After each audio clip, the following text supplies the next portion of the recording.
In the grand theater of global power, a new race has begun. This is not a race for territory or for dominance in cyberspace. It is a race to build a star on Earth.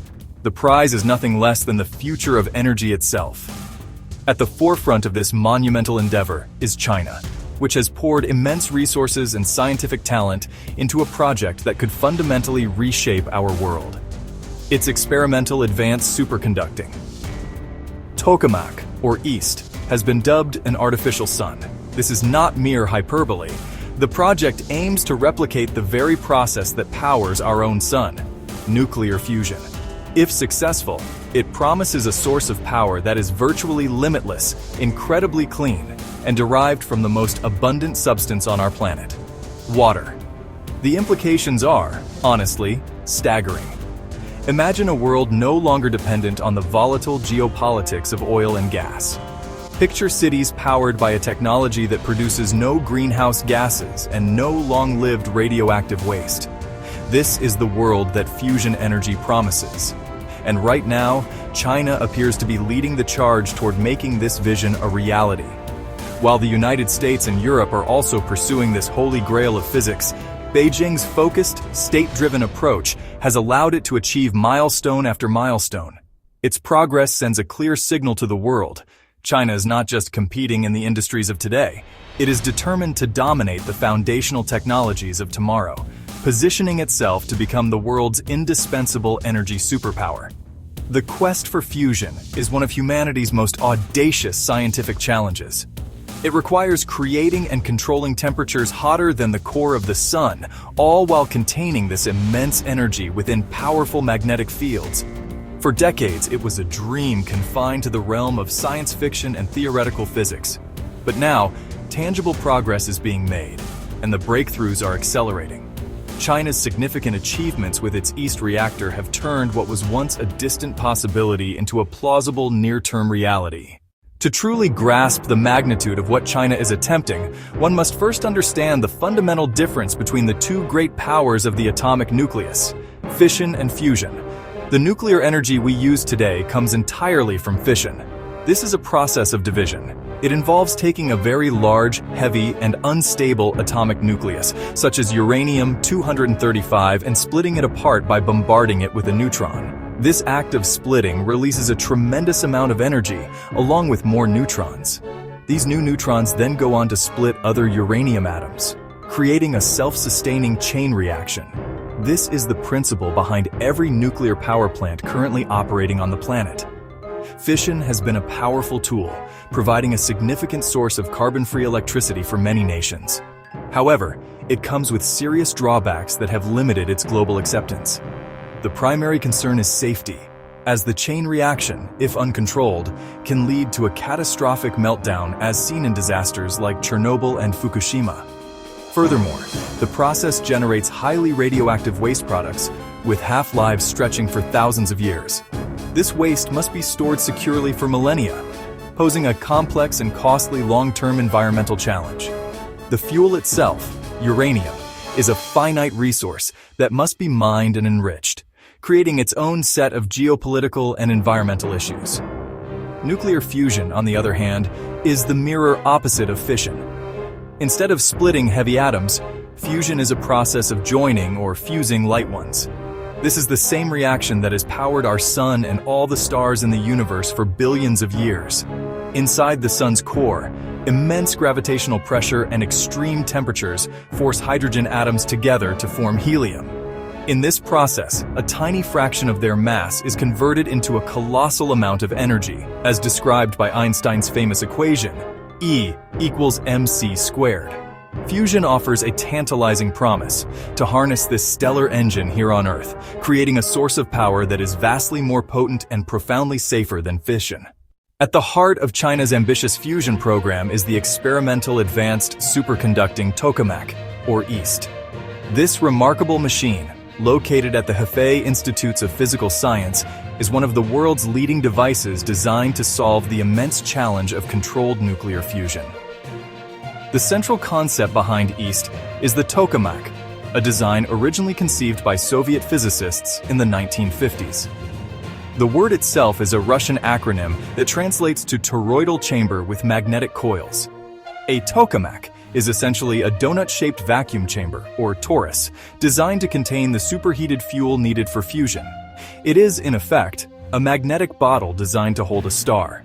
The process begins by injecting a small amount of hydrogen fuel, specifically the isotopes deuterium-tritium, into the tokamak's vacuum chamber. This gas is then heated to extraordinary temperatures, far beyond anything found naturally on Earth. As the temperature rises, the electrons are stripped from the atomic nuclei, transforming the gas into a fourth state of matter known as plasma. This plasma, which is an electrically charged soup of ions electrons, is what must be confined and heated further to trigger fusion. The challenge is immense. To initiate fusion, this plasma must reach temperatures exceeding 150 million degrees Celsius, which is more than 10 times hotter than the core of the sun. No physical material can withstand such heat. This is where the genius of the tokamak design comes into play. Instead of using physical walls, the machine uses a powerful and complex system of magnetic fields to contain and shape the superhot plasma. A series of massive superconducting magnets encircles the toroidal chamber. These magnets generate an intense magnetic field that traps the charged particles of the plasma, forcing them to flow in a circular path inside the donut-shaped vessel. China's East Project has not just been a participant in the global fusion race. It has been a front-runner, consistently pushing the boundaries of what is thought possible. The team in Hefei has achieved a series of stunning world records that have captured the attention of the international scientific community. In one landmark experiment, the East Reactor successfully sustained a plasma at 120 million degrees Celsius for a remarkable 101 seconds.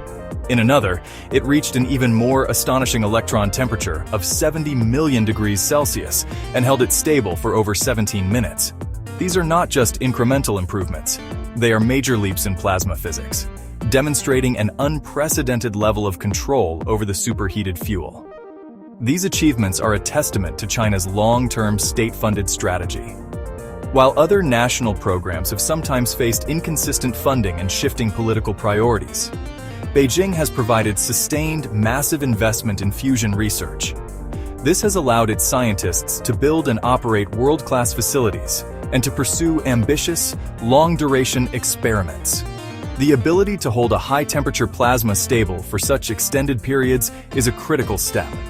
It proves that the engineering and control systems are robust enough to handle the immense challenges of plasma instabilities.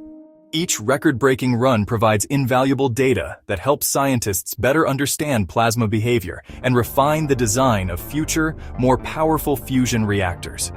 However, despite these impressive records, the ultimate goal of fusion energy remains tantalizingly out of reach. The single most important challenge that no fusion experiment on Earth has yet overcome is achieving net energy gain.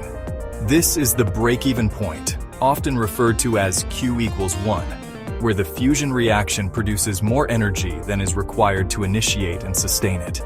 Heating the plasma to 150 million degrees and powering the enormously strong superconducting magnets consumes a colossal amount of electricity. To be a viable power source, a reactor must generate significantly more power than it consumes. So far, all experiments, including those at East, have operated at a massive energy deficit. The quest now is to build larger, more powerful machines capable of reaching and surpassing this critical Q greater than 1 threshold. The pursuit of fusion energy has ignited a 21st century scientific race with geopolitical stakes that rival those of the 20th century space race. This is not merely a competition for academic prestige. It is a strategic contest to develop a technology that could secure national energy independence and confer immense economic power. 3 major players dominate this global arena: China, the United States, a European consortium. Each brings a different approach, philosophy, and funding model. China's effort, epitomized by the East Reactor, is characterized by strong, centralized state control and massive, consistent government funding.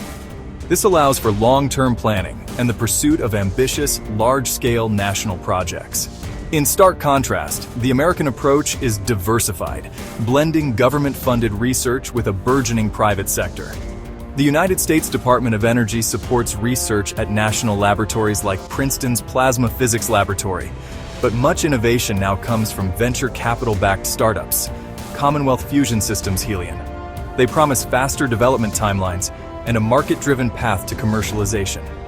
This public-private model fosters competition and innovation, but can also lead to a more fragmented effort compared to China's unified national strategy.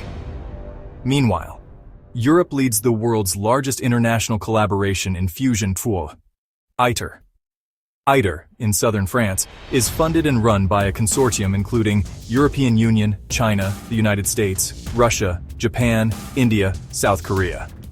ITER's goal is not to produce electricity, but to be the first fusion device to produce net energy gain at scale, aiming for 500 megawatts of fusion power from an input of 50 megawatts.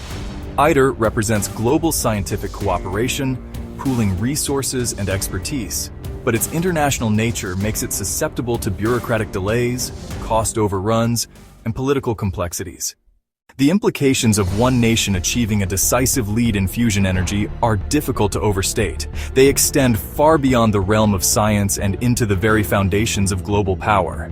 The country that first commercializes fusion would hold the key to solving the trilemma of modern energy, providing power that is secure, affordable, and clean.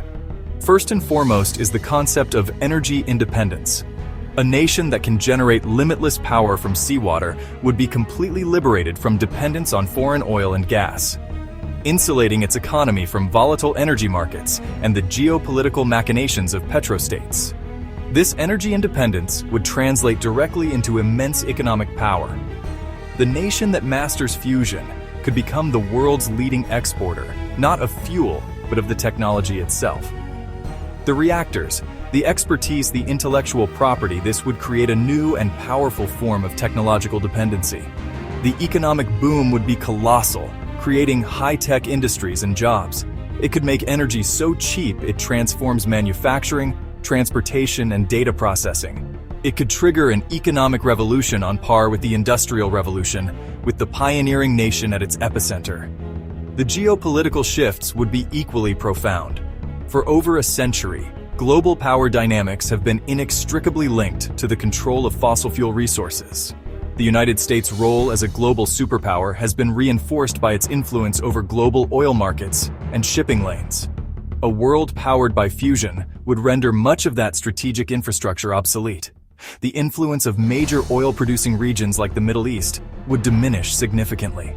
A new world order could emerge, centered not on oil fields, but on centers of fusion technology expertise. If China were to win this race, it could use its energy dominance to cement its position as the world's preeminent superpower, shaping international relations on its own terms. This potential shift is what makes the fusion race so critical. It is not just about building a better power plant, it is about who writes the rules for the next century. Will the future of energy be defined by a collaborative open-source model like ITER, sharing the benefits with all of humanity? Or will it be dominated by a single nation that leverages its technological monopoly for strategic advantage? The answer to this question will determine whether the dawn of the fusion age leads to a more stable and prosperous world for all, or simply replaces one form of geopolitical competition with another, more potent one. The race for the artificial sun is, in essence, a race for the future of global leadership.